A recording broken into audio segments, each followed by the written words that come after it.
You're listening to episode 61 of the ESL Teaching Podcast. We all know that new students start school not only in August or September, but any time of year. And I always receive so many questions from my general education colleagues about how to help a new English learner. So I decided to record a series of episodes specifically for general education teachers. They will help you make meaningful connections with your new multilingual learners, as well as will show you some simple steps you can take to help them feel successful, even if it seems like they do not understand. I'll help you feel prepared to welcome your new student, confident you'll help them succeed, and excited to take on this new adventure. Having an English learner newcomer in your class can be one of the most rewarding experiences in education. And if you are an EL teacher listening to this podcast, be sure to share this episode with your colleagues. So without further ado, let's get to the episode.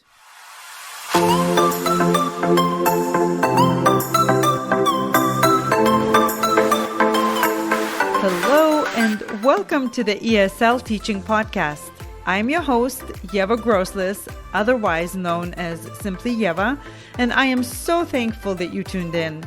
I'm looking forward to sharing both my knowledge and experience on this podcast, as well as that of my fellow teachers. Hello, everyone. Let's imagine this scenario.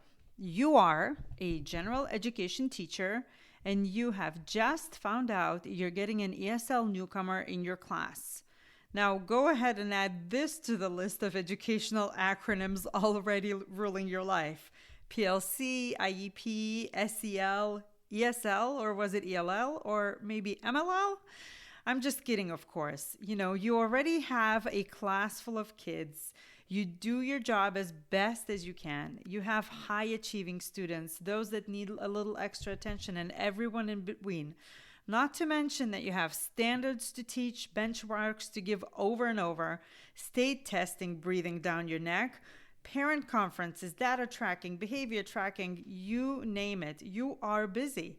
And now you're getting an ESL newcomer, and you might be feeling some mixed emotions. Sure, you're excited about the new student and challenge, but also you are a bit nervous because of the language barrier and pressure you're already under. Even more, you might feel worried because you want to do your best, but don't even know where to start. Well, this episode is for you. The more you know about your new student, the more prepared you will be. Now, first of all, let's clarify this term. What is an ESL newcomer? So we have all of these questions typically that come to our mind when we hear an ESL newcomer. How am I going to teach this child?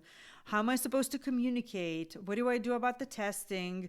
Does this affect my scores? What's if there's an emergency? So these are all legit questions, but let's take it all the way back to the basics.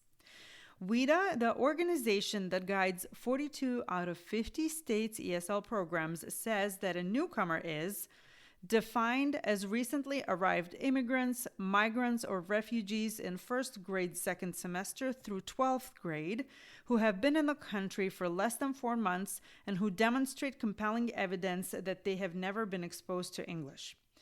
But you're not here for an ESL teacher definition, are you? Let's have a normal definition. Simply put, a newcomer is a new student who doesn't speak English. Specifically, they are older than a kindergartner because in kindergarten they're still developing, their language skills. And the student is also recently arrived in the country. And of course, there is an obvious lack of English. So your ESL newcomer is just like any other new student who comes into your class, except they're also new to the country and language. And I'm not going to sugarcoat it. Teaching content to a newcomer will be challenging. You will struggle likely. But there's good news. You aren't in this alone. The first step, and it's the biggest one, in welcoming a newcomer is opening your mind, opening up to your village that's there to support you. And if the village doesn't come running, take charge and ask for help. All hands on deck to help you and your student be successful. And trust me, it will be worth it. So I have 3 tips that will help you get your footing in what to expect when you get an ESL newcomer. And let me begin here. The first tip is meet your ESL teacher. So this is first things first. If you don't have a relationship with your district's ESL teacher, do this now. Now, why should you do this? Your ESL teacher will give you basic information about your newcomer student. In addition, it is our daily bread and butter, and we have seen all kinds of situations, and we are there to help. Now, the information will include the student's home language, the country the student moved from, basic family information, some information about culture of the country they moved from, immediate student needs, contacting the family, and so much more. And after a little bit of testing, you will get even more information. Entrance testing, or screening as we call it here, shows the students' current English levels in listening, reading, speaking, and writing. The ESL teacher uses this information to make a language growth plan and language goals for the student.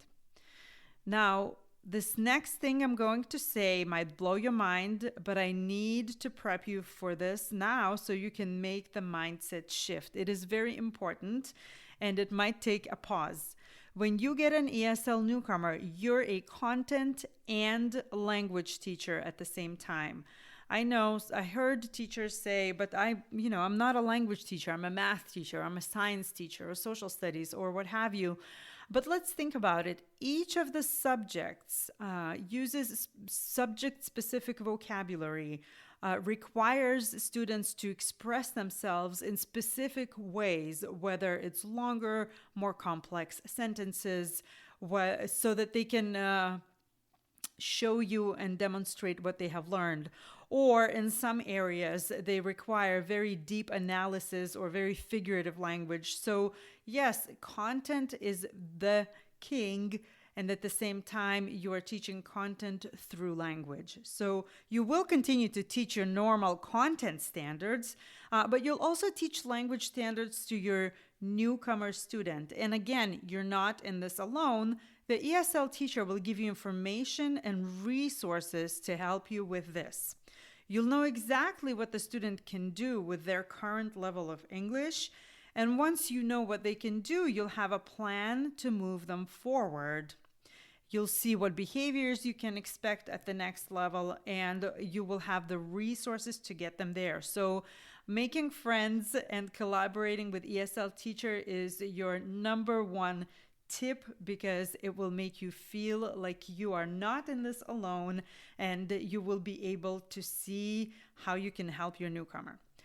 The second tip is follow the language plan. So I did a podcast episode fairly recently about an individual learner profile, and in some cases it's called instructional language plan, the same acronym ILP. So I will link that in the episode show notes for you to listen to. But the ILP, or individual learner profile, will be your guide for teaching your ESL newcomer. Again, don't worry, this isn't more paperwork for you.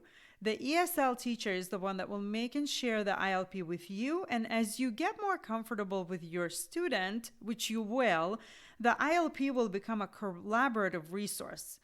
So this document has basic student info, current language levels, what to expect in your class, language and academic goals, projected proficiency levels, suggestions for accommodations, modifications, and grading. Now, whenever you've got a question, check the ILP. And when you don't know how to modify your newcomers for your newcomer student, look at the ILP. Thinking they're being lazy, check out what they can actually do in English. And this information will also be on the ILP. Again, as I mentioned, I have a separate podcast episode of what is included in the ILP, and I will link it in the episode show notes so you feel even more supported. And tip number 3 is make a plan for testing your ESL newcomer. Now, if you teach a tested subject on grade level, you need to know about state testing. Discuss state testing with your ESL teacher, and all states have different plans, so figure out what your state requires. This ranges from newcomer students participating in all testing to being exempt for a certain subject or amount of time. In our state, for example, students are not taking language arts if they are here for the first year in the United States. If your ESL newcomer will participate in state testing, they'll get accommodations. Find out what those are and make sure you're doing them in class as well so the students are familiar with them. Yes, it can be a little scary and intimidating getting an ESL newcomer, but remember, you're not alone. Use the resources available and ask for help. Now, I have created a checklist specifically for classroom teachers. I call it a Classroom Teacher ESL Survival Checklist, and there I share social expectations, academic expectations, how long the newcomer phase might last, and so much more information. I will link it right in the show notes for you so you can go ahead and download your copy and have it on your desk and be prepared even before they walk into your room. I hope this helps put your mind at ease and feel more confident. Here's a little recap of the 3 tips for starting with a newcomer ESL student in your class. Number 1, connect with your school or district ESL teacher. They will be your go-to person with any questions and for any resources. Number 2, follow the individual learner profile. And number 3, make a plan for testing when necessary. And of course, download your Classroom Teacher Survival Checklist, the link to which you will find in the show notes. Let us know what you thought of this episode by leaving a review wherever you listen to the ESL Teacher podcast or by sending me a message on Instagram. As you know, my mission is to help as many teachers of English learners as possible and make your life easier by providing you with actionable teaching tips, ready-made resources, and meaningful coaching. Thank you for listening, and until next time. Thank you for tuning in to today's episode. If you loved what you heard today, be sure to do 2 things. First, make sure to subscribe to the ESL Teaching Podcast so you don't miss an episode. And second, leave a positive review wherever you listen, on iTunes, Spotify, or any other platform. Positive reviews will improve the chances of this podcast to be discovered in the feed and help our fellow ESL, ELL teachers. And of course, there's a third thing. If you aren't following me on social media yet, come join me on Instagram at SimplyYevaESL, Facebook, SimplyYeva, or connect with me on my website, simplyyeva.com. Thanks again, and until next time.